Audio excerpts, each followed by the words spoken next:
The billionaire never knew his virtual assistant, until meeting her in person changed his life forever. Before we begin, drop a comment telling us which city you're watching from. And once the story ends, don't forget to rate it from 0 to 10. Oh, and make sure to follow our channel for more stories like this. Now, sit back and enjoy every detail. She knew his morning routine better than his own mother ever did, but she'd never seen him smile. The notification chimed at exactly 7:47 a.m., as it had every weekday for the past 13 months. Evelyn Moore adjusted her wireless headset and straightened her posture in the small home office she'd carved out of her grandmother's spare bedroom in Durango, Colorado. Through the window, the San Juan Mountains caught the early sunlight, but her attention was already fixed on the laptop screen displaying the familiar conference room in Manhattan. "Good morning, Mr. Blake," she said, her voice carrying that professional warmth she'd perfected over countless virtual meetings. "Your schedule shows the quarterly review with the board at 9, followed by the investor call with the sole partners at 11:30. Grayson Blake's image flickered slightly as the video connection stabilized.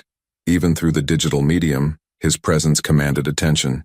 Dark hair meticulously styled, sharp jawline, and those penetrating gray eyes that seemed to look right through the camera, and somehow, right through her. His navy suit was perfectly tailored, his posture rigid with the kind of control that came from years of running a multi-billion-dollar empire. "Cancel the soul call," he said without preamble, his voice carrying that familiar gravelly undertone that had become as routine to Evelyn as her morning coffee. "Move it to Thursday, same time." Of course. Evelyn's fingers danced across the keyboard, making the adjustments in real time. She'd learned early in their working relationship that Grayson Blake didn't appreciate questions about his decisions. He simply made them, and expected them to be executed flawlessly. What he didn't know was that she'd anticipated this change 3 days ago. The sole partners had mentioned potential scheduling conflicts in their last email thread, and Evelyn had already prepared alternative time slots. It was the kind of foresight that made her indispensable, though she suspected he barely noticed such details. "The Martinez contract needs revisions," Grayson continued, shuffling through papers that remained partially off camera. "The liability clauses in sections 4 and 7 are unacceptable. Have legal draft new language and send it to my personal inbox by end of day." "Already in progress," Evelyn replied smoothly. "I flagged those sections yesterday and requested preliminary revisions from the legal team. You should have the draft by 3 p.m. For the first time that morning, Grayson paused. His gray eyes seemed to focus more intently on the camera, though Evelyn knew he was looking at her image on his screen, a small rectangle in the corner of his monitor showing her professional smile and the modest backdrop of her home office. "You anticipated my concerns," he said, and something in his tone shifted almost imperceptibly. "It's my job to think 3 steps ahead of problems, not just react to them," Evelyn responded, feeling a small flutter of satisfaction at the subtle approval in his voice. What Grayson couldn't see was the chaos behind her composed facade. Her grandmother's oxygen concentrator hummed in the next room, and she'd been up since 5 a.m. helping Nana with her morning meditations. The medical bills were stacked on the kitchen counter, and the part-time caregiver would arrive in 2 hours, eating into the budget that Evelyn stretched thinner each month. But none of that existed in this digital space. Here, she was simply the efficient, intuitive assistant who somehow always knew exactly what Grayson Blake needed before he knew it himself. "The Hartwell presentation needs to be rescheduled," he continued, returning to his usual business-like cadence. "They want to move it to next week." "I'll coordinate with their team," Evelyn said, already opening the relevant files.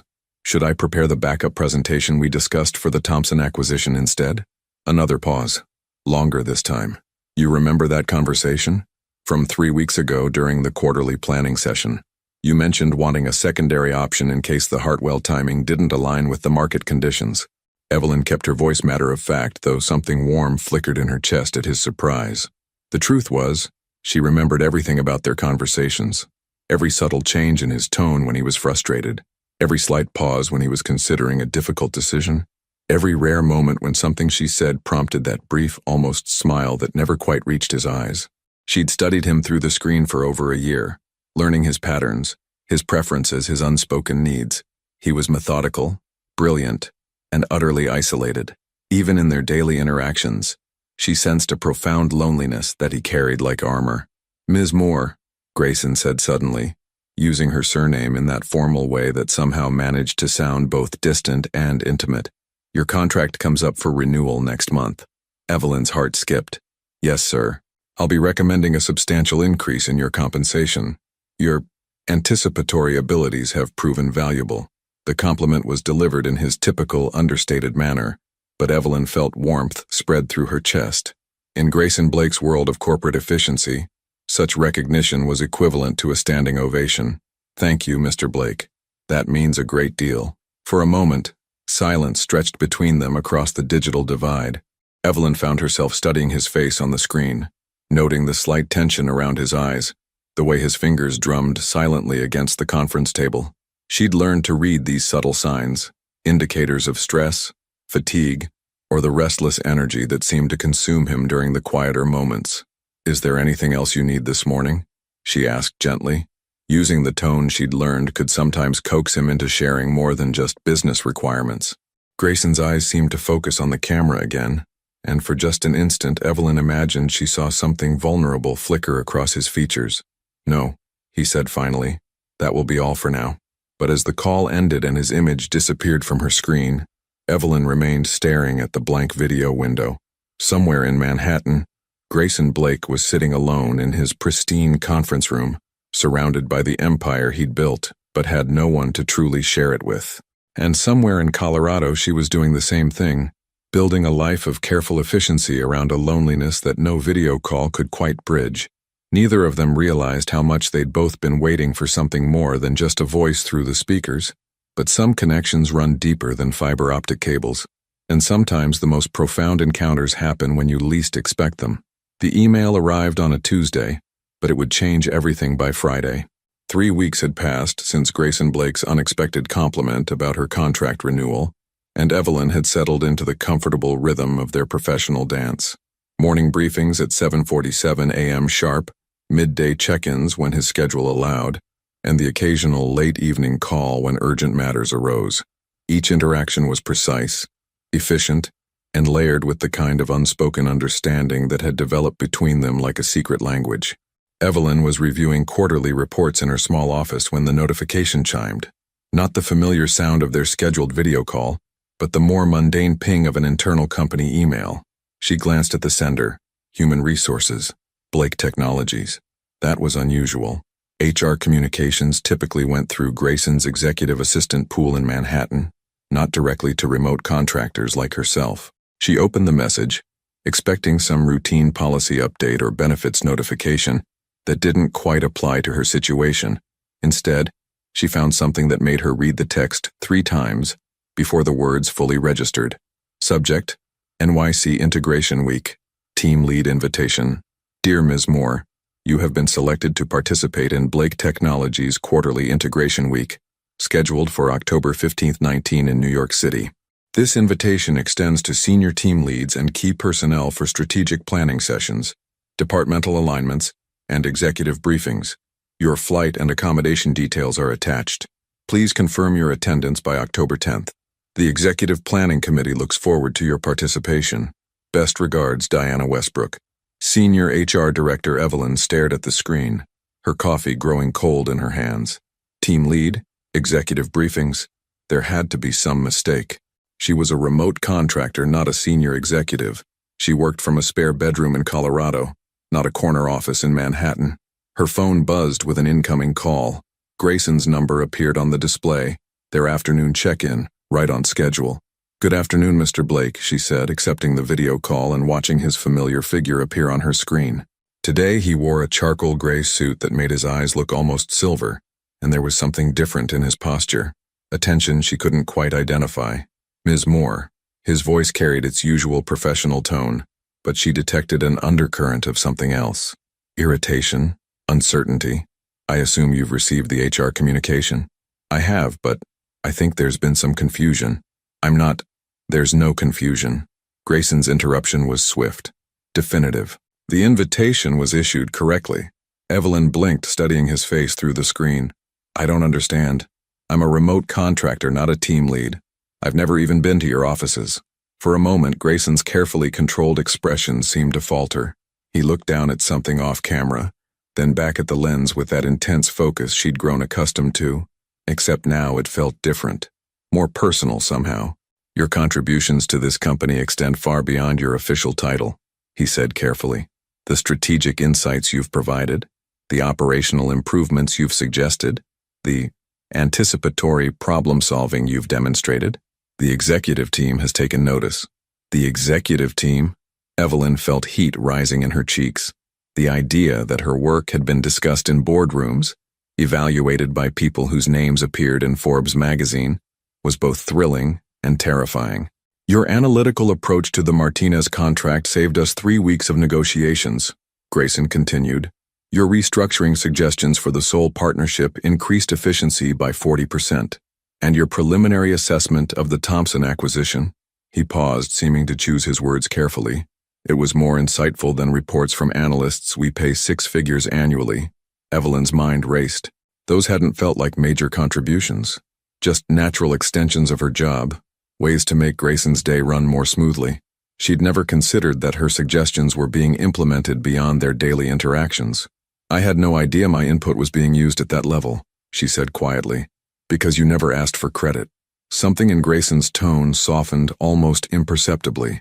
You simply saw problems and solved them, without ego, without expectation of recognition. That's unusual in this industry. Through her window, Evelyn could see her neighbor Mrs. Hendricks hanging laundry on the line, the mundane reality of her small-town life continuing, as if this conversation wasn't turning her world upside down. The contrast felt surreal, discussing corporate strategy and executive recognition while surrounded by the quiet simplicity of Durango. Mr. Blake, I appreciate the confidence you have in my work, but I can't just travel to New York. I have responsibilities here. My grandmother. The company will arrange for professional care during your absence, Grayson said smoothly. Full medical supervision, whatever she needs. It's already been approved. The efficiency of the offer, the way he'd anticipated and addressed her primary concern, left Evelyn speechless. He'd thought about her situation, considered her constraints, and eliminated them before she'd even voiced the objection. You've thought of everything, she said, not entirely sure if she felt grateful or overwhelmed. It's what you do for me every day, Grayson replied, and there was something in his voice that made her look more closely at his image on the screen. Anticipate needs, solve problems before they become obstacles. This is different, though. She struggled to find the right words. This changes things. Does it? The question was simple, but the way Grayson asked it, with a slight tilt of his head, a momentary vulnerability in his eyes, suggested layers of meaning she couldn't quite decipher. I've been your voice on the phone, your problem solver through email, but there, in person, I'd just be me, regular me, from a small town in Colorado, not the polished professional you see on this screen. Grayson was quiet for a long moment, studying her face through the video connection with an intensity that made her suddenly aware of every detail of her appearance, every imperfection the camera might reveal. Ms. Moore, he said finally, I've worked with hundreds of executives, consultants, and analysts over the years. Most of them were very concerned with appearing polished and professional. Very few of them possessed actual insight or genuine competence. The compliment landed with unexpected weight, and Evelyn felt something shift in her chest, a flutter of possibility she hadn't allowed herself to acknowledge. The question is, Grayson continued, do you want to remain a voice on the phone, or are you ready to discover what else you might be capable of? The challenge in his words was unmistakable, and Evelyn realized that somewhere in the past 13 months, she'd begun to crave his approval, his recognition, in ways that extended far beyond professional validation. I'll need to think about it, she said carefully. Of course, but Ms. Moore, Grayson's image on the screen seemed to lean slightly forward. Sometimes the most significant opportunities come disguised as complications. Don't let fear decide for you. As the call ended and his face disappeared from her screen, Evelyn remained staring at the blank video window. In the next room, she could hear her grandmother humming along to an old radio program, the sound both comforting and confining. For over a year, she'd built a life of careful limitations, structured around duty and necessity. But now Grayson Blake was offering her something she'd never allowed herself to want, the chance to discover who she might become beyond the boundaries of her small, safe world. The invitation was just a piece of paper, but sometimes paper can build bridges to places you never imagined you could reach. Sometimes the people who know us best are the ones we think understand us least. The acceptance email sat in Evelyn's drafts folder for 3 days, cursor blinking mockingly at the end of an unsent sentence. She'd written and rewritten her response a dozen times, each version revealing a different version of herself. The cautious daughter, the responsible granddaughter, the ambitious professional she'd never quite allowed herself to be. "You're wearing a hole in that floor, sweetheart." Evelyn looked up from her laptop to find her grandmother, Nana Rose, standing in the doorway of the home office. At 78, Rosemore still possessed the sharp green eyes that Evelyn had inherited, though the Alzheimer's had begun stealing pieces of her memory like a thief in slow motion. "I didn't hear you get up," Evelyn said, closing the laptop with perhaps too much force. "Do you need your afternoon medication?"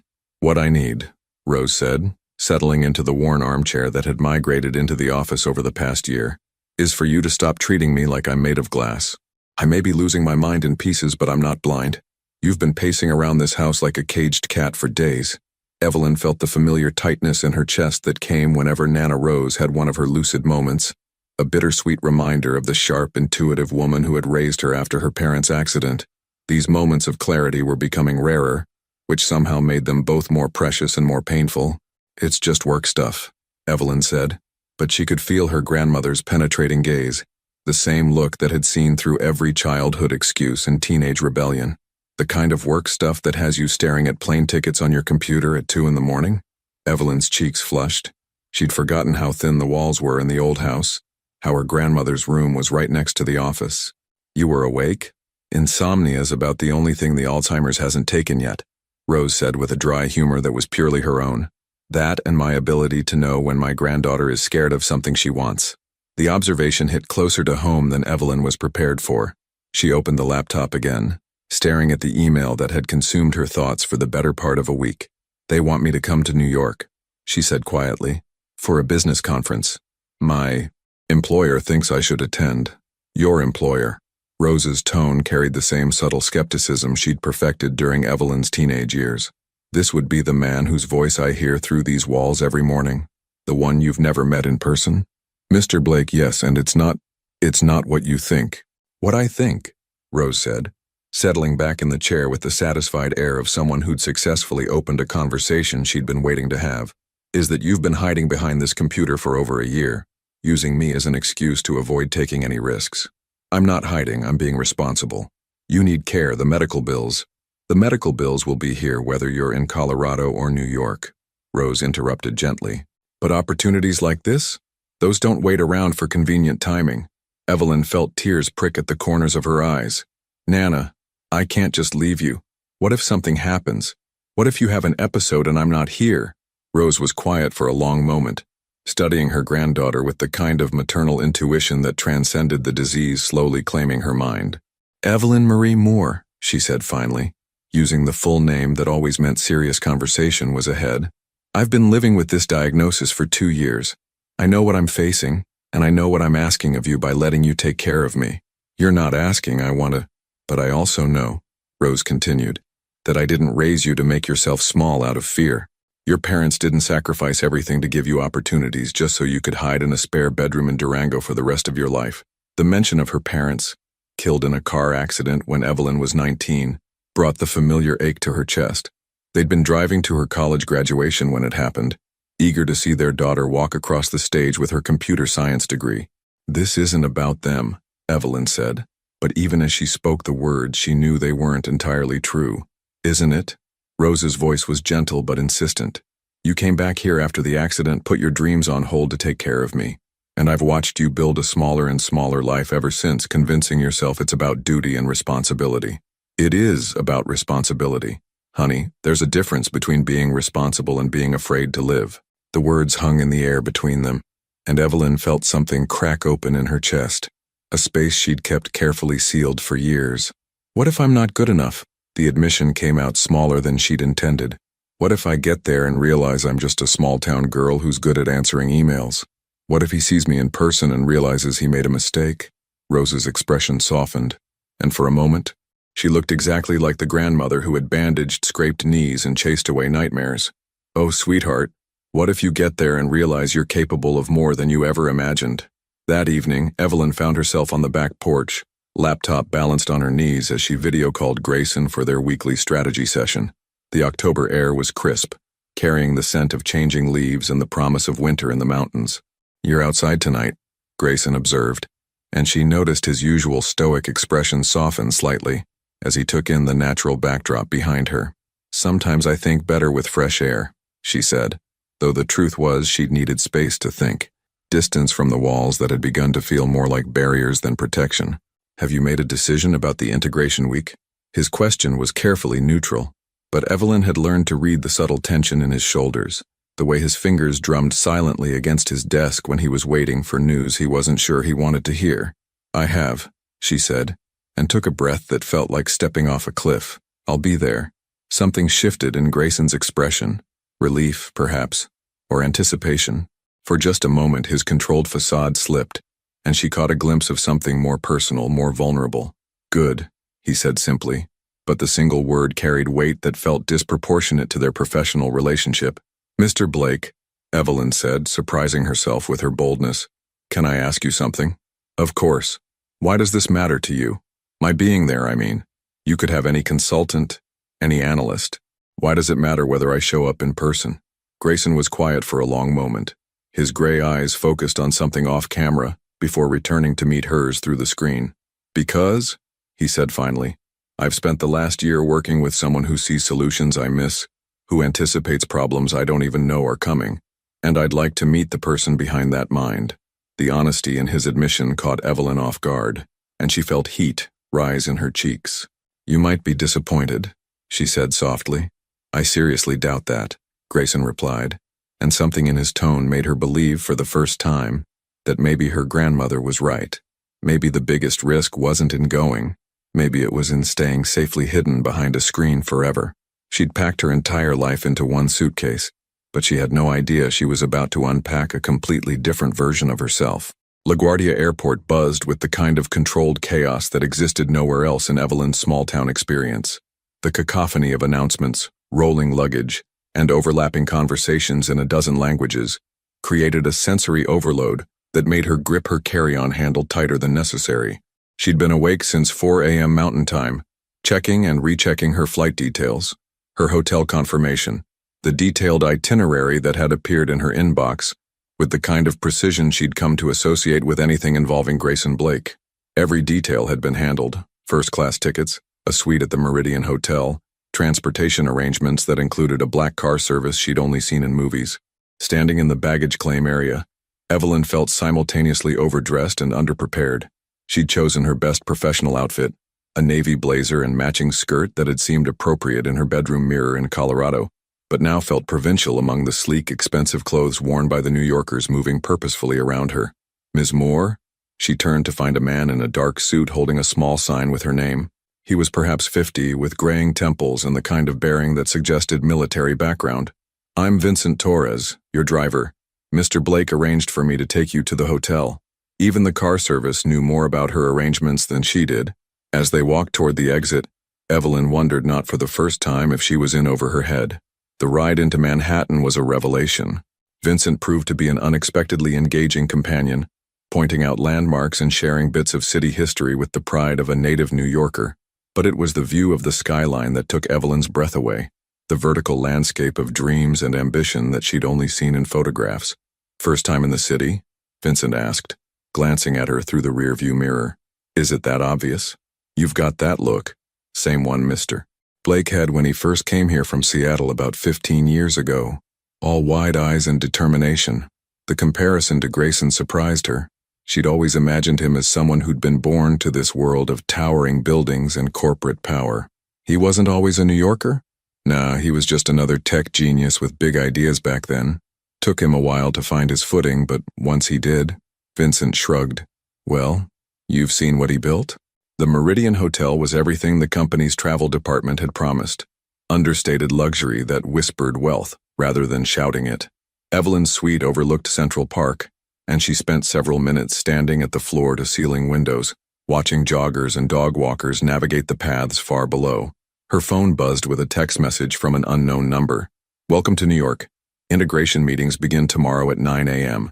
Blake Technologies Tower, 47th floor. Tonight is yours to settle in. GB." The initials made her pulse quicken. Grayson had texted her personally, not through his assistant or the HR department. It was a small gesture, but somehow it felt more intimate than their year of video calls. She was still staring at the message when her phone rang. The caller ID showed Nana Rose's number, and Evelyn answered immediately. "Nana, is everything okay?" "Everything's fine, sweetheart. Better than fine, actually. This nurse they sent, Margaret, she's wonderful. We've been playing gin rummy and she's been telling me stories about her grandchildren in Queens." Relief flooded through Evelyn. She'd been so focused on her own anxiety about the trip that she hadn't fully considered how her grandmother might adjust to having a stranger in the house. "That's wonderful. Are you taking your evening medications?" "Already done, and Margaret has the schedule memorized better than I do." Rose's voice carried a hint of amusement. "Stop worrying about me and start worrying about yourself. How's the big city treating you?" Evelyn looked out at the park again, at the endless stream of people living lives she could barely imagine. "It's overwhelming," she admitted. "Everything's so much bigger and faster than home. I keep wondering what I'm doing here." "You're doing exactly what you should be doing. Taking a chance. Stepping outside your comfort zone. Your grandfather used to say that comfort zones are beautiful places, but nothing ever grows there." The familiar saying brought a smile to Evelyn's lips. She'd heard it countless times growing up, usually when Rose was encouraging her to try something new or challenging. "I miss you already," Evelyn said. "I miss you too, honey, but I'm also proud of you. And tomorrow when you walk into that meeting room, I want you to remember something." "What's that?" "You didn't get this opportunity because you're lucky. You earned it because you're brilliant. Don't let anyone, including yourself, convince you otherwise." After ending the call, Evelyn spent the evening exploring the hotel and the immediate neighborhood. The streets of Midtown Manhattan pulsed with an energy that was both exhilarating and exhausting. She grabbed dinner at a small bistro near the hotel, sitting alone at a corner table and watching the parade of humanity pass by the windows. Everyone seemed to move with such purpose, such certainty about their destination. She envied that confidence, even as she wondered how many of them were just as uncertain as she was, simply better at hiding it. Back in her suite, she stood before the bathroom mirror, practicing what she might say when she finally met Grayson face to face. Every potential greeting sounded either too formal or too casual, too confident or too nervous. How did you shake hands with someone whose voice you knew better than your own family's, whose moods you could read through the subtle changes in his tone? She was brushing her teeth when her phone buzzed again. Another text from the same number. "Sleep well. Tomorrow will be interesting. GB." The message was brief, professional, but something about the word interesting made her pulse quicken. It suggested anticipation, possibility, perhaps even a hint of the same nervousness she was feeling. She typed and deleted several responses before settling on something simple. "Thank you. Looking forward to it." His reply came almost immediately. "So am I." Two words that somehow carried more weight than entire conversations they'd had through screens. Evelyn set her phone on the nightstand and tried to slow her racing heart. Somewhere in this vast city, Grayson Blake was probably in his penthouse apartment or corner office, perhaps looking out at the same skyline she could see from her window. Tomorrow, after 13 months of existing in separate digital spaces, they would finally share the same room, breathe the same air, exist in the same physical reality. The thought was both thrilling and terrifying. As she drifted off to sleep in the unfamiliar luxury of the hotel bed, Evelyn's last conscious thought was a question that would follow her into her dreams. What if everything changes tomorrow? Some nights, you fall asleep as one person and wake up ready to become someone entirely different. Sometimes destiny arrives in the form of spilled coffee and scattered papers in a hotel lobby at 8:47 a.m. Evelyn's hands trembled slightly as she gathered her presentation materials in the hotel lobby. She'd been awake since 5 a.m., rehearsing her introduction, checking and rechecking the contents of her leather portfolio. The morning had been a careful choreography of preparation. Shower, coffee, review notes, choose the right shoes for walking through Manhattan in October. The Blake Technologies Tower was only 6 blocks away, but she'd allowed herself 40 minutes to navigate the morning rush and find the right entrance. Her navy dress, the most professional outfit she owned, felt appropriate for the Colorado mountains but suddenly seemed inadequate for the glass and steel canyons of Manhattan. "You can do this," she whispered to herself, adjusting the strap of her laptop bag. "You've been working with these people for over a year. You belong here." The words felt like a mantra she desperately wanted to believe. She was reviewing her notes one final time when someone collided with her from behind. A solid impact that sent her portfolio flying and scattered papers across the marble floor of the hotel lobby like confetti. "I'm so sorry," a deep voice said, and something in the familiar timbre made Evelyn's heart skip even before she looked up. I wasn't watching where I was. The words died as their eyes met. Grayson Blake stood before her, looking nothing like the controlled, distant executive she knew from video calls. His dark hair was slightly disheveled from the October wind, his gray eyes wide with recognition and something that looked like shock. He wore a charcoal suit that emphasized his tall frame, but it was his expression that caught her attention. Vulnerable, almost boyish in its surprise. Evelyn? Her name came out barely above a whisper. She couldn't speak. 13 months of conversations, of knowing his voice better than her own thoughts, of studying his face through a screen. None of it had prepared her for the reality of him standing 3 feet away, solid and present and startlingly human. It's strange to see you whole, she managed finally, attempting a smile that felt both nervous and genuine. I'm used to seeing just your head and shoulders from the webcam. You're taller than I imagined. Something shifted in Grayson's expression, surprise giving way to what might have been amusement, though it was subtle enough that someone who hadn't spent a year learning to read his micro-expressions might have missed it. You're exactly as I pictured, he said, then seemed to realize how that might sound. I mean, from the video calls. Your voice matches your face. The awkwardness of the moment was both endearing and surreal. Here was a man who commanded boardrooms and managed billion-dollar acquisitions, reduced to stumbling over small talk with his own employee. We should probably gather these up, Evelyn said, gesturing to the papers scattered around their feet. Several hotel guests were navigating around the mess with the practiced indifference of New Yorkers. They knelt simultaneously, their hands occasionally brushing as they collected the documents. Each incidental contact sent small shocks of awareness through Evelyn, the warmth of his fingers, the faint scent of his cologne, the way he moved with careful precision, even while gathering scattered papers. Integration Week agenda, Grayson said, handing her a sheet that had traveled particularly far. Strategic planning session notes. You came prepared. I always come prepared for your meetings, Evelyn replied, then felt heat rise in her cheeks at how the statement might be interpreted. I mean, for business meetings, professional preparation. I know what you meant. But there was something in his tone that suggested layers of meaning she couldn't quite decipher. As they stood, portfolio reassembled, an uncomfortable silence stretched between them. All their easy professional banter, the natural rhythm of their working relationship, seemed to have evaporated in the transition from digital to physical space. I was just heading to the office, Grayson said finally. Are you walking to the tower? I was, yes, though I should probably find a coffee shop first. I spilled half of mine when she gestured vaguely at the space where their collision had occurred. There's excellent coffee at the office. The executive floor has an espresso machine that costs more than most people's cars. He paused, seeming to weigh his next words carefully. Would you like to walk together?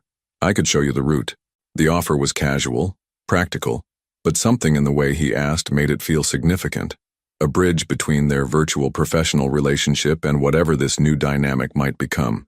That would be helpful, Evelyn said.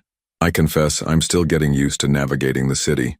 As they stepped out onto the sidewalk, the October morning hit them with crisp air and the symphony of Manhattan traffic. Grayson fell into step beside her, and Evelyn was acutely aware of his presence in a way that felt entirely different from their video interactions. How are you finding New York? He asked, as they waited at a crosswalk. Overwhelming, she admitted. But in a good way, I think. Everything's so much bigger, faster, more intense than Colorado. The energy is incredible. It takes some adjustment. When I first moved here from Seattle, I spent the first month feeling like I was constantly 3 steps behind everyone else. This glimpse into his personal history surprised her. Their conversations had always been so focused on business that she'd rarely heard him reference his past. What brought you here originally? Ambition mostly. Seattle was comfortable, but comfort doesn't build empires. He glanced at her as they crossed the street. Sometimes you have to leave what's familiar to discover what you're capable of. The words felt loaded with meaning, and Evelyn wondered if he was talking about more than just geographic relocation. Is that what you think I'm doing? Discovering what I'm capable of? Grayson stopped walking, causing a minor disruption in the flow of pedestrians around them. He turned to face her fully, and for the first time since their collision, his expression held the focused intensity she recognized from their video calls. I think, he said carefully, that you've been capable of extraordinary things all along. The question is whether you're ready to believe it yourself. The conversation felt weighted with significance that extended far beyond professional development, and Evelyn found herself studying his face, the slight lines around his eyes, the way his jaw tensed when he was choosing his words carefully, the surprising warmth in his gray eyes when he looked directly at her. "We should probably head to the office," she said finally, though part of her wanted to keep walking, keep talking, keep existing in this strange new space between their professional relationship and whatever this was becoming. "Of course," Grayson agreed, but neither of them moved for a moment longer. When they finally resumed walking, something had shifted between them, a subtle recalibration that acknowledged they were no longer just voices through speakers, images on screens. They were two people sharing the same sidewalk, the same October morning, the same uncertain territory of a relationship that no longer fit neatly into any category either of them understood. Some collisions scatter more than just papers. They rearrange entire worlds. She'd spent a year imagining his world through a screen, but walking into it felt like stepping into someone else's dream. The Blake Technologies tower pierced the Manhattan skyline like a gleaming needle, its 47 floors of glass and steel reflecting the morning sun in brilliant fragments. Standing at its base, Evelyn felt simultaneously dwarfed and elevated. This was the empire built by the man walking beside her, the physical manifestation of the voice she'd grown to know better than her own thoughts. "Impressive," she said, craning her neck to take in the full height of the building. "It should be," Grayson replied, but there was no arrogance in his tone, just the quiet satisfaction of someone who'd turned an abstract vision into concrete reality.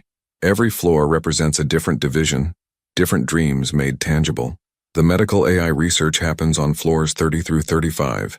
The predictive analytics division occupies the entire 20th floor." As they approached the entrance, Evelyn noticed how the security guards straightened slightly when they recognized Grayson, how the marble lobby seemed to hum with a subtle energy that suggested important things happened here daily. "Mr. Blake," the concierge called out with practiced deference.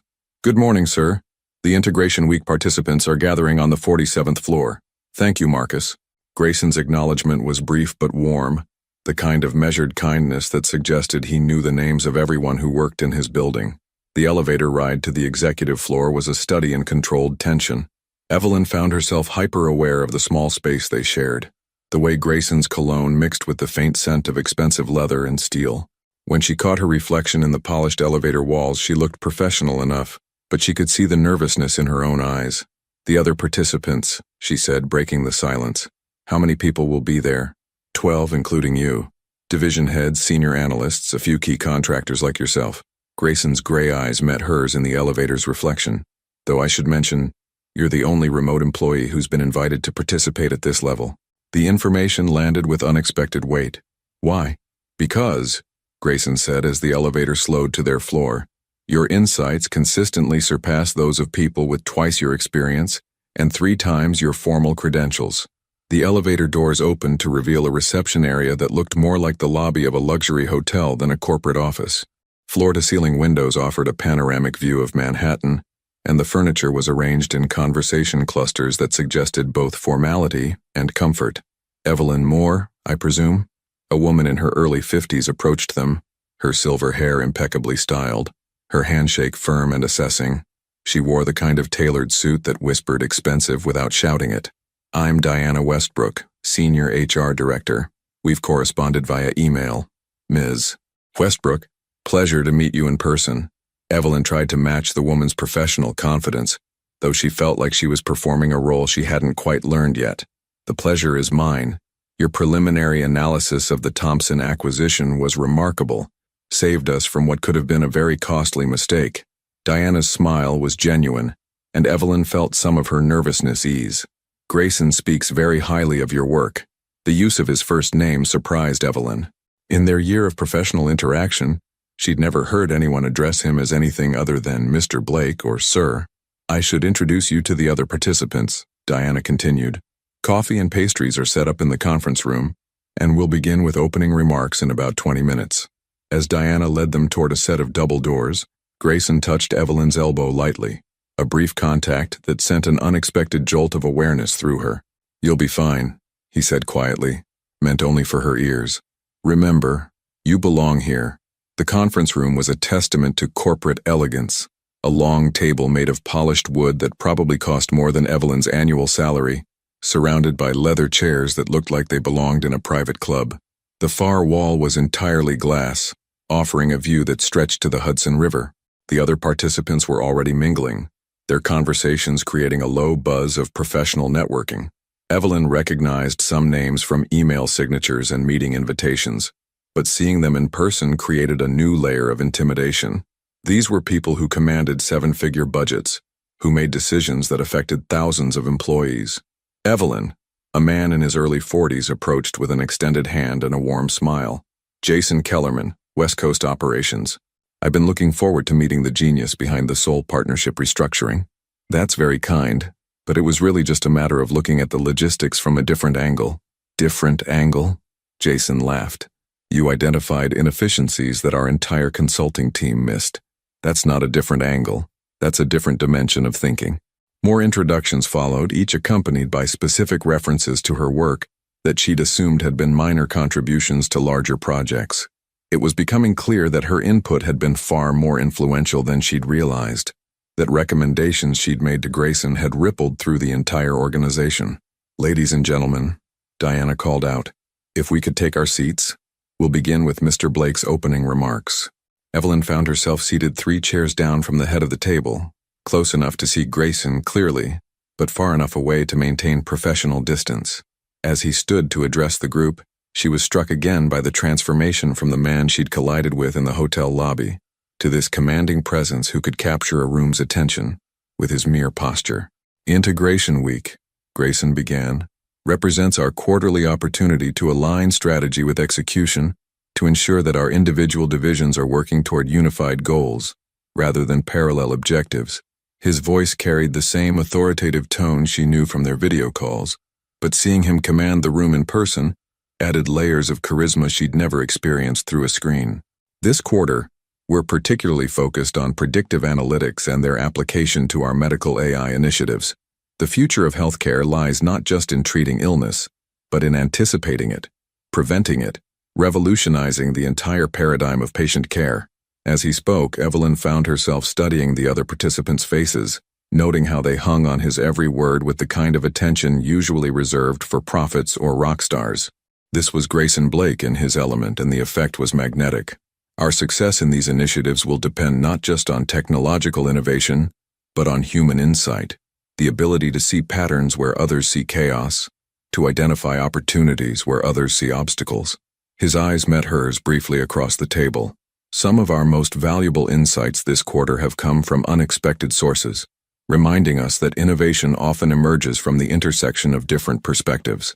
The subtle acknowledgement sent warmth through Evelyn's chest, and she felt several other participants glance in her direction with curious interest. Today, we'll be breaking into working groups to tackle specific challenges. Each group will present their findings tomorrow, and those recommendations will directly influence our strategic direction for the next quarter. As Grayson outlined the day's agenda, Evelyn realized that this wasn't just a conference, it was an audition. Her performance here would determine not just her future with the company, but possibly her entire career trajectory. Sometimes you don't realize you're standing at a crossroads until you look back and see all the paths you didn't take. She'd always been good at solving problems on paper, but some equations could only be solved with the heart. The working group session had been a revelation. Evelyn found herself assigned to the healthcare predictive analytics team alongside 3 other senior analysts, tasked with developing solutions for early intervention protocols in rural medical facilities. It was exactly the kind of challenge that played to her strengths. Complex systems thinking combined with real-world practical applications. What surprised her wasn't her ability to contribute meaningful insights, but how naturally the collaboration flowed. Dr. Amanda Prescott from the Medical AI Division deferred to Evelyn's suggestions about data integration. Harrison Webb from Strategic Planning actually took notes during her presentation about resource allocation algorithms. Your approach to the Montana pilot program is brilliant, Amanda said as they wrapped up the afternoon session. I've been struggling with the logistics for weeks, but your modular implementation strategy solves 3 different problems simultaneously. It's really just about thinking like someone who actually lives in rural areas, Evelyn replied, though she felt a flush of satisfaction at the recognition. When the nearest hospital is 2 hours away, you need systems that work offline and can be operated by people who aren't technical specialists. Exactly the kind of insight we miss when we only think from an urban technology-centered perspective, Harrison added. You've got a gift for seeing the human element in technical problems. As the formal sessions ended and participants began to disperse, Evelyn gathered her materials with a sense of accomplishment she hadn't expected. She'd not only held her own among these high-level executives, she'd actually led several key discussions and proposed solutions that had generated genuine enthusiasm. Ms. Moore, she turned to find Grayson approaching, his expression unreadable in that careful way she'd learned to recognize through countless video calls. Could I speak with you for a moment, privately? Her pulse quickened, though she couldn't determine if it was from professional anxiety or something more personal. Of course. He led her to a smaller conference room with the same stunning Manhattan views, closing the door behind them with a soft click that seemed to change the entire atmosphere of their interaction. Your presentation today was exceptional, he said, but something in his tone suggested this conversation would extend beyond professional feedback. Thank you. The team made it easy to contribute. Everyone was so collaborative. That's not typical for this level of corporate interaction, Grayson said, moving to stand near the window. The late afternoon light caught the gray in his eyes, making them appear almost silver. Usually, sessions like this involve more territorial behavior, more ego management. Your presence seemed to elevate the discourse. I'm not sure I understand. Grayson was quiet for a moment, seeming to choose his words with unusual care. When he spoke again, his voice carried a vulnerability she'd never heard before. For the past year, our interactions have been confined to screens and schedules, problems and solutions. Very clean, very professional, very safe. He turned from the window to face her directly. But watching you today, seeing how you think, how you connect with people, how you approach challenges, it's made me realize that I've been missing something important. What do you mean? I mean that I've built my entire professional life around maintaining distance, controlling variables, managing outcomes. It served me well in business, but he paused, running a hand through his hair in a gesture that made him look younger, less controlled. But I'm beginning to think that some of the most valuable things can't be managed or controlled. The conversation felt like they were approaching dangerous territory, crossing lines that had kept their relationship safely professional for over a year. Mr. Blake, Grayson, he said quietly. When it's just us, you can call me Grayson. The intimacy of using his first name felt significant, like stepping across a threshold she couldn't uncross. Grayson, she said, testing the name on her tongue. What are you saying? He moved closer, close enough that she could see the slight tension in his jaw, the way his hands flexed as if he wanted to reach for something but was restraining himself. I'm saying that you've become more than just an exceptional employee. You've become essential, not just to the business, but to... He stopped, seeming to realize how close he was coming to crossing a line that could change everything between them. To what? Her voice came out softer than she'd intended. To me, feeling like I'm actually alive during the workday, rather than just executing functions. The admission hung in the air between them, loaded with implications that neither of them seemed quite ready to address directly. I should probably get back to the hotel, Evelyn said finally, though she made no move toward the door. Long day tomorrow. Yes, Grayson agreed, but he didn't step back, didn't return to his usual professional distance. Evelyn? Yes? Would you like to have dinner tonight? Not a business meeting, not a professional obligation, just dinner. The invitation was simple, but they both understood it represented something much more complicated, a decision to explore whatever was developing between them, beyond the safe boundaries of their working relationship. I don't know if that's a good idea, she said, though every part of her wanted to say yes. Probably not, Grayson agreed with a slight smile that transformed his entire face. But I've been making good decisions my entire career, and none of them have made me feel the way this conversation has. Evelyn looked at him, really looked at him, seeing past the successful executive, the billionaire entrepreneur, the controlled professional facade. What she saw was a man who'd built walls around himself so effectively that he'd forgotten what it felt like to want something he couldn't simply acquire or achieve through strategic planning. One dinner, she said finally. But we need to be clear about what this is and what it isn't. Absolutely, Grayson said, though the relief in his expression suggested he hadn't been entirely confident she would agree. I know a place, quiet, discreet, excellent food, nothing that would raise questions or create complications, because the last thing either of us needs is complications, Evelyn said, though even as she spoke the words, She suspected they were already far past the point where simple solutions existed. Exactly, Grayson replied. But something in his eyes suggested he was beginning to think that maybe some complications were worth the risk. Some equations have multiple solutions, and sometimes the most elegant answer is the one that changes all the variables. She had expected a business dinner with better wine, but found herself at a table where masks came off one sip at a time. Mercurio's occupied the ground floor of a converted brownstone in the West Village, the kind of restaurant that existed in the space between Neighborhood Gem and Manhattan Institution. Evelyn arrived first, having changed from her professional attire into a midnight blue dress that struck the delicate balance between elegant and understated, appropriate for dinner with her employer, but acknowledging that this evening existed in territory their employee handbook had never contemplated. The hostess led her to a corner table that offered both intimacy and discretion, positioned near a window that looked out onto a tree-lined street where the pace of life seemed to move at a different rhythm than the corporate towers of Midtown. She was reviewing the wine list when Grayson appeared at the table, and for a moment she barely recognized him. Gone was the meticulously tailored business suit, replaced by dark jeans and a navy sweater that made him look younger, more approachable, startlingly human. His hair was slightly tousled from the October evening breeze, and without the armor of his executive attire, he looked like someone she might have met in any normal circumstance.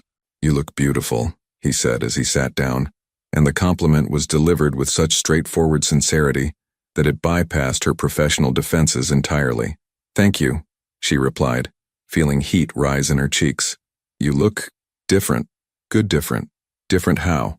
There was genuine curiosity in his question, as if he was as uncertain about this version of himself as she was. Less like a CEO, more like a person someone might actually want to have dinner with. Grayson laughed, not the controlled chuckle she'd heard in business meetings, but something genuine and warm that transformed his entire face. "I wasn't sure you'd come," he admitted as the waiter approached their table. "I wasn't sure either until I was walking through the door." They ordered wine, a bottle of Barolo that cost more than Evelyn typically spent on groceries in a month, and settled into conversation that began carefully and gradually became something more authentic. "How long has it been since you've done this?" Evelyn asked after their appetizers arrived. "Had dinner with someone that wasn't primarily about business?" Grayson considered the question with the same focus he brought to corporate strategy sessions. "Honestly, I can't remember. 3 years, 4? Somewhere along the way, every social interaction became a networking opportunity or a business development meeting. That sounds exhausting." It didn't feel exhausting until... He paused, swirling the wine in his glass. "Until I started talking to you every morning and realized that the best part of my day was a conversation that had nothing to do with profit margins or market positioning." The admission was more vulnerable than anything he'd shared during their year of professional interaction, and Evelyn felt something shift in her chest, a recognition that they were moving into territory that would change everything between them. "Tell me about your grandmother," Grayson said, as if sensing they needed to step back from the edge they were approaching. "Rose, isn't it? You've mentioned her in passing during our calls." "Nana Rose," Evelyn smiled, the familiar warmth of talking about her grandmother making her shoulders relax. "She raised me after my parents died, sharp as a tack, stubborn as a mule, and the strongest person I've ever known. The Alzheimer's must be difficult." Evelyn was surprised by his knowledge of her grandmother's condition. She'd been careful never to let personal challenges interfere with their professional relationship. "How did you know about that?" "You mentioned needing to schedule around medical appointments a few times, and there was something in your voice when you talked about her that suggested complexity." The observation revealed a level of attention to her personal details that went far beyond what their working relationship required, and Evelyn found herself both touched and slightly unnerved by his awareness. "She's the reason I've stayed in Colorado," Evelyn said. "I could have moved to Silicon Valley years ago, taken positions with larger companies, but she needed care, and I couldn't bear the thought of putting her in a facility. You put your career on hold to take care of her.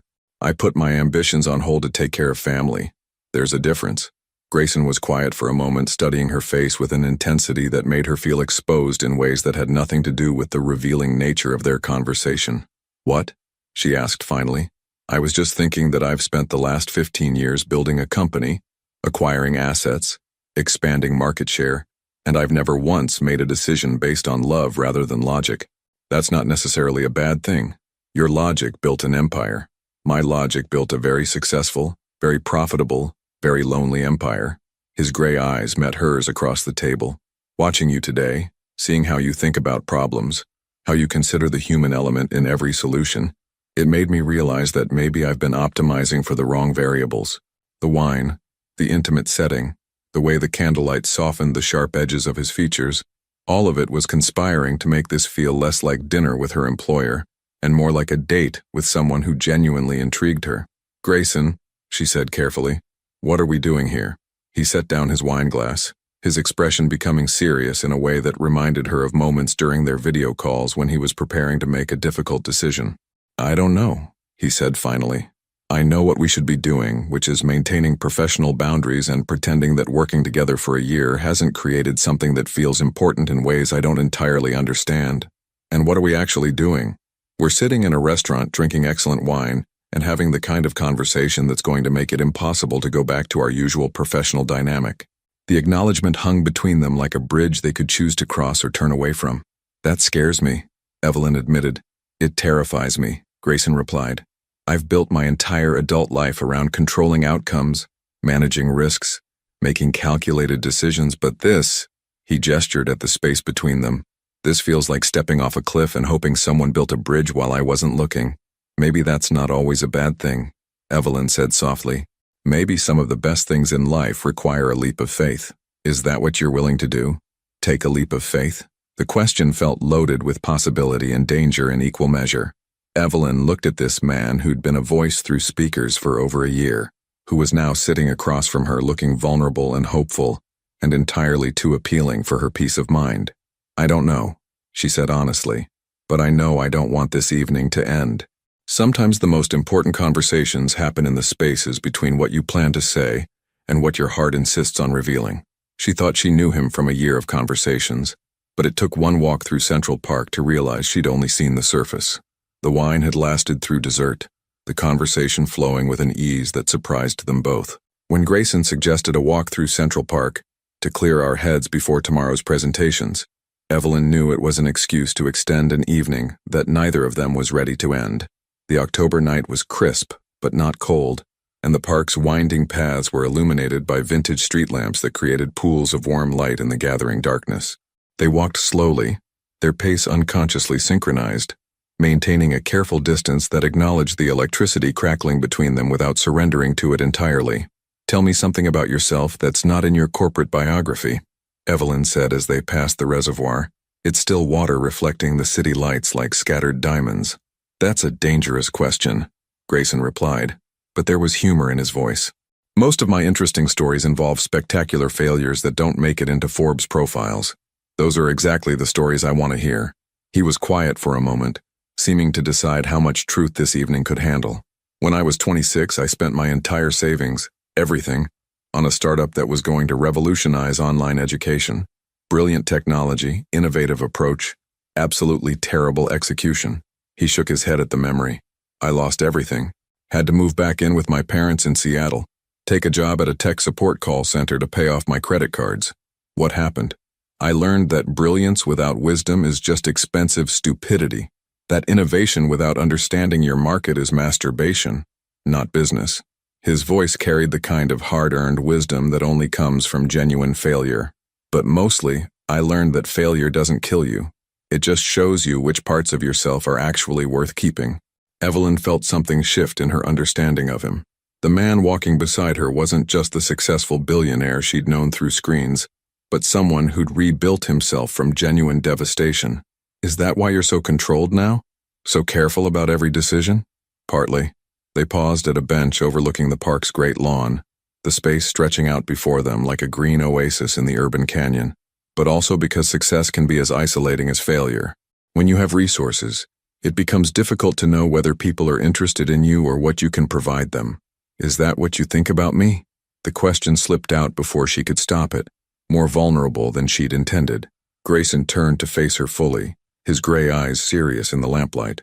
"No," he said simply. "You've never asked me for anything beyond the tools to do your job well. You've never name-dropped our association, never leveraged our working relationship for personal gain. You've been authentically yourself, consistently, for over a year. How do you know that's not just good strategy, playing the long game?" "Because," Grayson said, moving closer, close enough that she could see the slight lines around his eyes, the way his breath formed small clouds in the cool air. No one's that good an actress for 13 months straight. And because you just asked me a question that revealed genuine insecurity, rather than calculated manipulation. The observation was accurate enough to make her feel exposed, and she looked away toward the park's dark expanse. Evelyn. Her name and his voice had become something entirely different from their professional interactions. Softer, more personal, weighted with implications she wasn't sure she was ready to handle. Look at me. When she met his eyes again, something had changed in his expression. The careful control he maintained was still there, but underneath it was something raw and honest that made her pulse quicken. I've spent the last year looking forward to our morning calls in ways that had nothing to do with business efficiency, he said quietly. I've found myself extending meetings just to hear your voice a little longer. I've made decisions based on what I thought might make you smile, even though I couldn't see your face. Grayson, I know this complicates everything. I know it's professionally inappropriate and personally terrifying, but I also know that tonight has been the most real I've felt in years, and I can't pretend that doesn't matter. The honesty in his admission was devastating in its simplicity. Here was a man who controlled billion-dollar enterprises, who commanded boardrooms and negotiated international deals, reduced to the fundamental human experience of wanting connection with another person. What happens tomorrow? She asked softly. When we're back in that conference room with all those people watching how we interact? When I have to present my findings and you have to evaluate them professionally? I don't know, Grayson admitted. I've never been in this situation before. I've never wanted someone I work with, never had to navigate the space between professional respect and personal desire. We could pretend this never happened, Evelyn suggested, though the words felt hollow even as she spoke them. Could you do that? Pretend that sitting across from you in meetings doesn't make me want to know what you're thinking about beyond quarterly projections? Pretend that hearing your voice doesn't improve my entire day? She couldn't answer immediately, because the truth was too complex and too frightening. She couldn't pretend, but she also couldn't see a clear path forward that didn't risk everything she'd worked for. I care about you, she said finally. More than I should, more than is smart, more than I know how to handle. Then we're in the same impossible situation. They stood there in the lamp-lit darkness. Two people who'd found something unexpected and precious, and completely impractical. The silence stretched between them, filled with possibility and obstacle in equal measure. Grayson, Evelyn said finally, what if this ruins everything? What if we try to be something more than professional colleagues, and it destroys what we've built? He was quiet for a long moment, his hands shoved deep in his pockets as he considered her question with the same focus he brought to complex business decisions. What if it doesn't? He asked finally. What if instead of ruining what we have, it becomes the foundation for something better than either of us imagined? The question hung in the air between them like a challenge and a promise.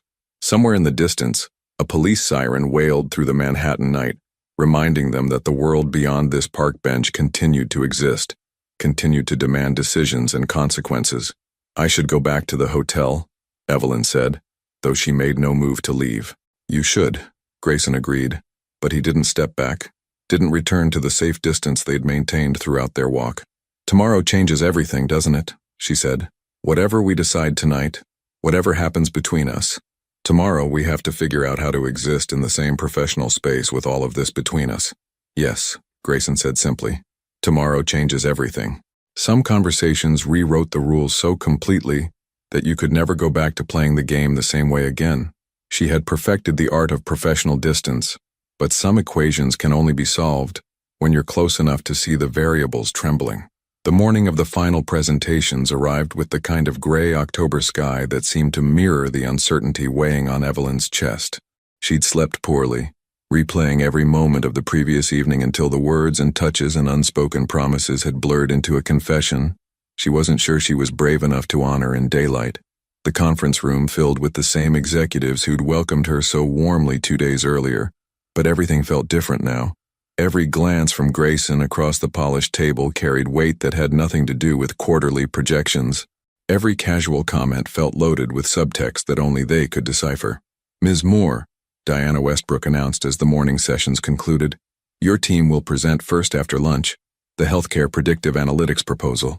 Evelyn nodded, her stomach tightening with nerves that were only partially related to the professional stakes. She'd given presentations before, had commanded rooms and influenced decisions, but never while navigating the emotional minefield that now existed between her and the man who would ultimately judge her recommendations. During the lunch break, she found herself alone in the smaller conference room where she and Grayson had shared their first honest conversation just 2 days earlier. The Manhattan skyline stretched beyond the windows, indifferent to the personal drama unfolding in the glass tower below. Having second thoughts, she turned to find Grayson in the doorway, his expression carefully neutral in that way she'd learned meant he was feeling everything and revealing nothing. About the presentation? No. About, she gestured at the space between them, unable to find words for the complexity of what they'd created.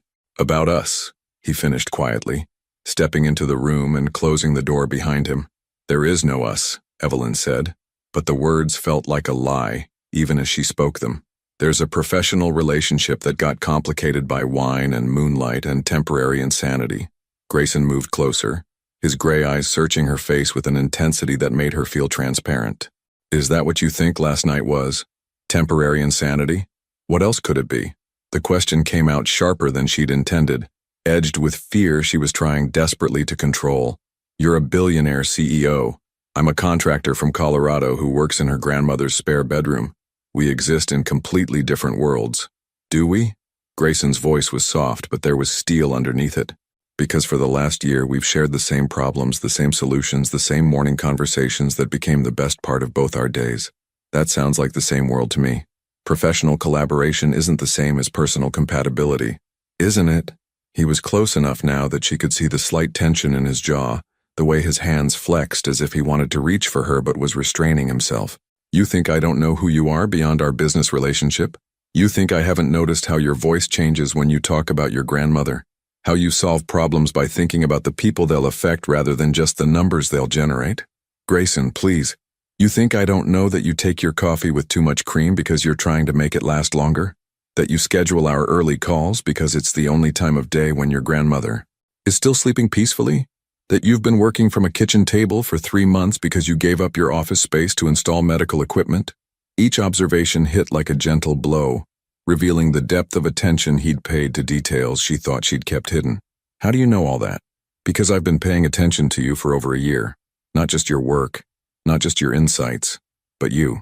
The person behind the voice, behind the solutions, behind the professional competence. His voice dropped to something barely above a whisper. I know you, Evelyn.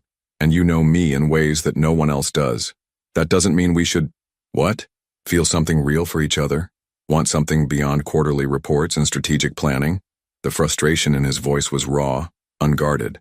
I've spent 15 years building walls around myself, convincing myself that professional success was enough, that control was more valuable than connection. And then you walked into my life, virtually, literally, completely, and made me remember what it feels like to want something I can't simply acquire or achieve through strategic planning. Evelyn felt tears prick at the corners of her eyes, because everything he was saying resonated with truths she'd been trying to deny. You want to know what scares me? She said, her voice trembling slightly. It's not that this might not work. It's that it might. It's that I might care about you so much that I lose myself, that I become someone who needs your approval, your attention, your presence to feel complete. And you want to know what terrifies me? Grayson replied, stepping closer still. It's that I already need those things from you. I already look forward to your voice every morning. Already make decisions based on what I think might earn your respect. Already feel more like myself in our conversations than I do in any other part of my life. The admission hung between them like a bridge they were both afraid to cross. What are you saying? Evelyn whispered. I'm saying that you've become essential to me in ways that have nothing to do with business efficiency, and everything to do with feeling human again. His hand reached out slowly, giving her time to pull away before gently touching her cheek. I'm saying that I'm in love with you, and I don't give a damn about the complications. The words landed with devastating simplicity, cutting through every rational objection she'd constructed. Grayson, I know it's impossible. I know it's impractical. I know it violates every principle of professional boundaries and common sense. His thumb traced along her cheekbone with infinite gentleness. But I also know that the thought of going back to video calls and quarterly reports and pretending that this doesn't exist feels like suffocating. Evelyn closed her eyes, leaning into his touch despite every instinct telling her to step back, to preserve the safe distance that had protected them both for so long. You like me because I'm safe, she said quietly. Because I'm not part of your world, not someone who wants something from you. But if we do this, if we try to be together, that changes everything. You're wrong, Grayson said simply. I don't like you because you're safe. I love you because you're brave enough to tell me when I'm wrong, insightful enough to see solutions I miss, and strong enough to build a life around caring for someone else before yourself. I love you because you make me want to be better than I am. When she opened her eyes, his face was inches from hers, his expression open and vulnerable in a way that made her heart race. What happens to my job? To my independence? To everything I've worked for? We figure it out, he said simply. Together. We find a way to honor what we've built professionally while exploring what we might build personally. We take it one day at a time, one conversation at a time, one decision at a time. And if it doesn't work, then at least we'll know we were brave enough to try. The space between them seemed to collapse, and Evelyn found herself rising on her toes as Grayson's other hand came up to frame her face. Their first kiss was gentle, tentative, weighted with a year of unspoken longing and the promise of complications neither of them fully understood. When they broke apart, both breathing unsteadily, Evelyn realized that everything had indeed changed, not just between them, but within her. I have to give a presentation in 20 minutes, she said softly. You do, Grayson agreed, but he didn't step back. And after that? After that, he said, his forehead resting against hers, we start figuring out what comes next. Some algorithms are too complex for computers to solve. They require the computational power of two hearts working in perfect synchronization. 6 months later, the morning call chimed at exactly 7:47 a.m., as it had every weekday for nearly 2 years. But everything about this familiar ritual had transformed in ways that still surprised Evelyn each time she answered. Good morning, beautiful. Grayson's voice came through the speakers, warm with the kind of intimacy that made her smile before she even opened her eyes fully. Good morning, she replied, settling into the ergonomic office chair that had replaced her old kitchen table setup.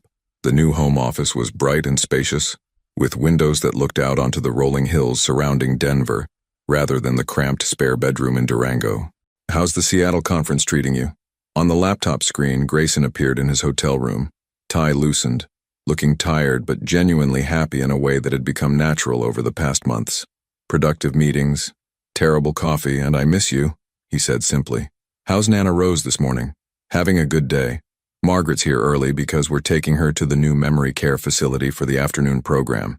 Evelyn's voice carried both sadness and relief. The decision to move her grandmother to professional care had been difficult, but the specialized facility in Denver provided resources that Evelyn couldn't match, no matter how much love she offered. And how are you with that decision?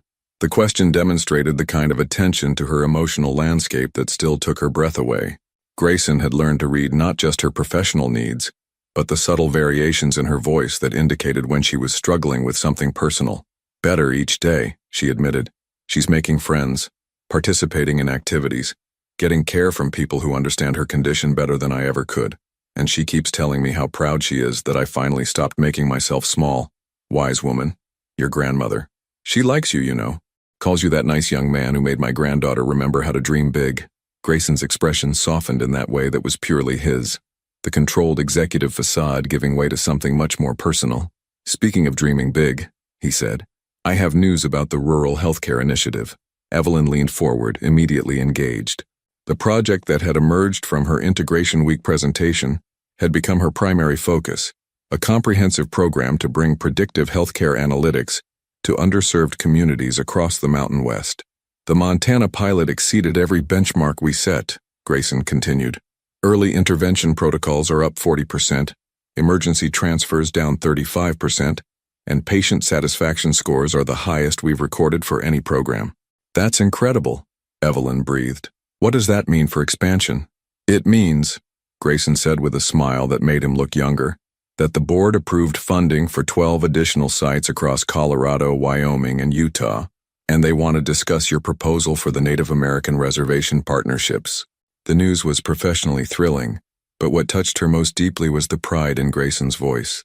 Not the satisfaction of a CEO whose company was performing well, but the genuine happiness of someone who loved watching her succeed. There's something else, he continued, his tone shifting slightly. The board meeting isn't until next week, but I wanted to discuss the organizational structure for the expanded program. What kind of structure? The kind that requires a vice president of rural healthcare innovation. Evelyn felt her heart skip. Grayson, before you say anything, this isn't about us personally. This is about the fact that you've developed something revolutionary, and the company needs leadership that understands both the technology and the communities we're serving. His expression grew serious. But I also won't pretend that offering you a position that requires you to relocate to New York isn't motivated by personal desire as much as professional necessity. The offer represented everything she'd worked toward professionally, but it also meant leaving Colorado, leaving the life she'd carefully constructed around safety and limitation. What would happen to us if I said no? She asked quietly. We'd figure it out, Grayson replied immediately. Long distance, frequent travel, creative solutions, whatever it takes. And if I said yes, then we'd figure that out too. Together, in the same city, building something neither of us could create alone. Evelyn looked around the office she'd designed, thinking about the life she'd built in Colorado, the careful independence she'd maintained even as their relationship had deepened over the past months. Then she thought about the possibilities that existed beyond the boundaries she'd set for herself. Can I have some time to think about it? All the time you need, Grayson said. But Evelyn? Yes? Whatever you decide, know that you've already changed everything. For the company, for the patients we'll serve, for me, you've made all of us better than we were. After the call ended, Evelyn sat in the quiet of her home office, considering the choice before her. Through the window, she could see Margaret helping Nana Rose into the car for their drive to the memory care facility. Two women who'd formed an unlikely friendship, built around caring for someone they both loved. Her phone buzzed with a text message from her grandmother, sent with Margaret's help. Stop overthinking and start living, sweetheart. Some opportunities only come once. That evening, Evelyn found herself back on a video call with Grayson, but this time it was personal, just the two of them. No agendas or quarterly reports, talking about everything and nothing as they had learned to do over the months since that first dinner in Manhattan. I've been thinking about your offer, she said finally, and I've spent the last 5 years building a smaller and smaller life, convincing myself it was about responsibility and duty. But maybe it was really about fear. Fear of what? Fear of discovering I might be capable of more than I imagined. Fear of wanting things I thought I didn't deserve. She paused, gathering courage. Fear of loving someone so much that it changes everything about who I thought I was. Grayson's expression grew soft, understanding. And now? Now I think maybe some changes are worth the risk. She took a breath that felt like stepping off a cliff. I want to take the position. I want to move to New York. I want to see what we can build together when we're not separated by screens and time zones. The smile that spread across Grayson's face was radiant, transforming his entire expression. Are you sure? I'm terrified, Evelyn admitted with a laugh. But I'm also more excited than I've been in years, and I think that's probably a good sign. When do you want to start? How about we begin with dinner? In person in the same restaurant where we first realized that some connections can't be managed through quarterly reports and strategic planning. I'll make reservations, Grayson said immediately. For when? Tomorrow night if you can get a flight. I've waited 6 months to hold your hand without a screen between us. I don't want to wait any longer. As they ended the call, Evelyn realized that the woman who had first answered Grayson Blake's video conference over a year ago would barely recognize the person she'd become. She'd started as a voice behind a screen, hiding in a spare bedroom in Colorado, convinced that safety was more valuable than possibility. Now she was someone who took calculated risks, who believed in her own capabilities, who was brave enough to love fully, even when the outcome couldn't be guaranteed. The notification for their final video call as long-distance participants in each other's lives chimed off, but this time, instead of ending with professional courtesy and digital distance, it concluded with plans for a shared future and the promise that some connections are strong enough to transcend any medium. Sometimes the best love stories begin with a simple video call and end with two people brave enough to close their laptops and meet in the same room, ready to discover what happens when virtual becomes reality and professional becomes personal. Sometimes the most profound transformations happen not through grand gestures, but through the daily choice to let someone see you clearly, to trust them with your authentic self, and to believe that love is worth the beautiful complexity it brings to every carefully organized life. And sometimes, the person you become when you're brave enough to love completely is exactly who you were always meant to be. What would you choose? Safety, or the chance to discover who you could become with someone who sees your potential before you see it yourself? Your participation in this channel is very important. Please leave your opinion in the comments. Thank you for watching. If you enjoyed the story, please subscribe to our channel and leave a comment below letting us know what you thought. Your feedback and support mean a lot to us. Stay tuned for more exciting stories.